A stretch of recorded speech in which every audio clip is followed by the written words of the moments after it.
Hello, I'm Chuck Phillip, and welcome to another Southern Stories. I drug my feet a little bit doing this one here because I was holding out for some information on this house, and I'm glad I did because a lady did finally comment on the photograph that I put there on the site. And as it turned out, she lived in a trailer there back in the 70s, and it was abandoned then. Back in 78, she said it was abandoned, and they built a house up there on 64, and that's where they moved to. And she also said that her mother-in-law was born in that house, and she was 92 years old and still around. So more than likely, this old house here has probably been there right about the turn of the century, sometime probably around 1910, 1920.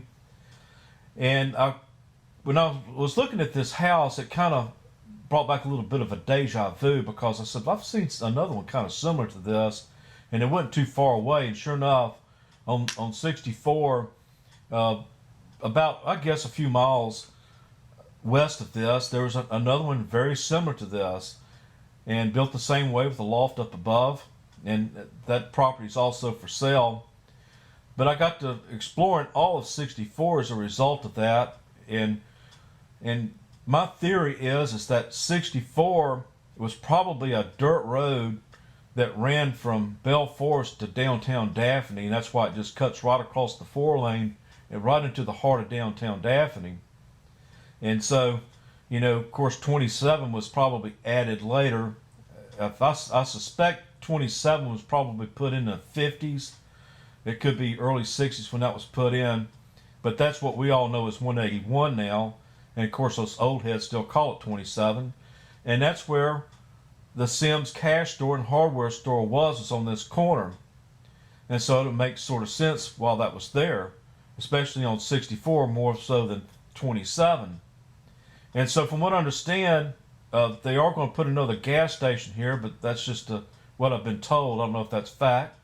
But that's also what this was back in the 20s and 30s. It was a Gulf station. It was Sims cash store and had the Gulf globes out there on the pumps.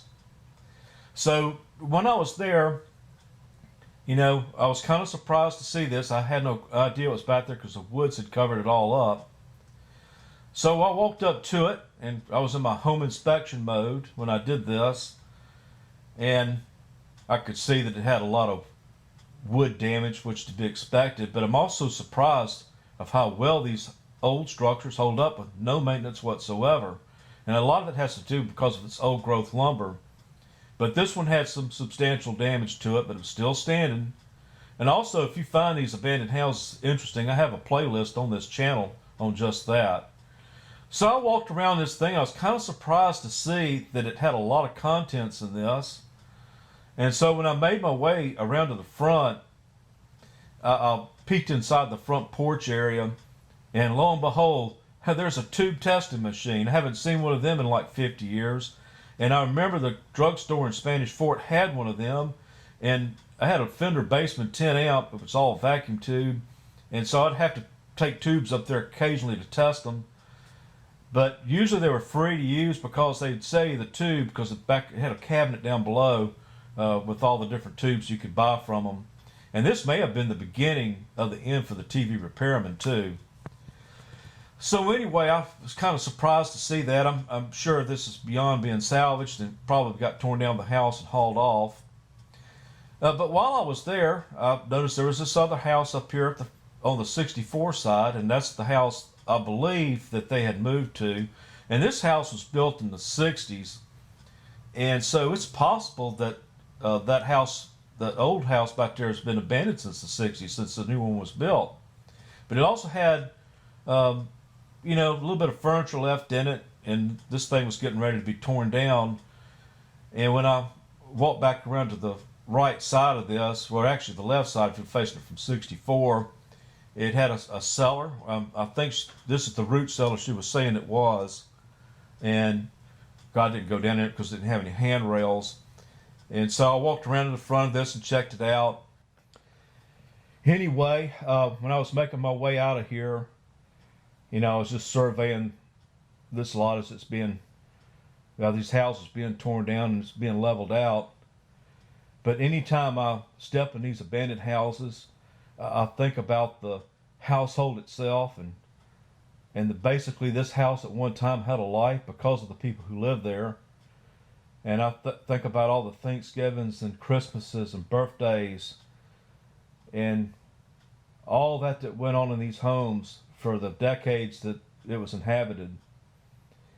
And it kind of sort of reminds me of a passage in the Old Testament. And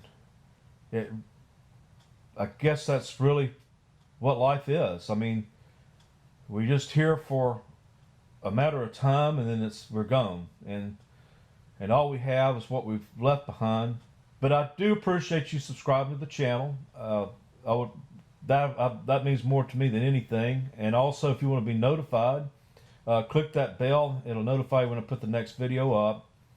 And please comment on this, because, like I say, this is another one of those episodes where, probably going to need your help as well to kind of finish these stories out, because it's about sharing the information.